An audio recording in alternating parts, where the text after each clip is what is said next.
Mən axı sənsiz olsam əgər ölərəm.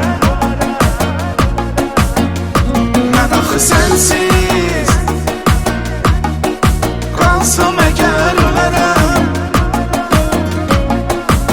Sən də mənsiz ola bilməzsən, sən də mənsiz qala bilməzsən.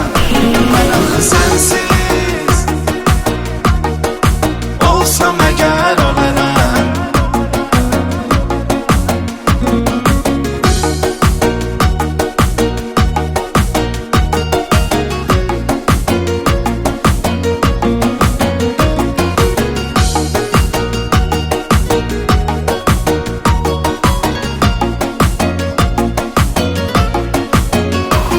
Gözləri yaşarıb nəmdi, ətrafım kədər qəmdi.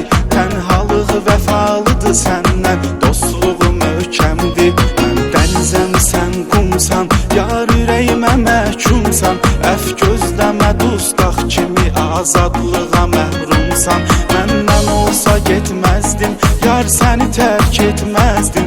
Səni ayrılaq istədin ki ayrıldım. Ayrılandan da sənsiz bir gəmiyəm yelkənsiz. Üzdükcə üzüb qayalara çırpıldım. Mən axı sənsiz olsam əgər ölərəm.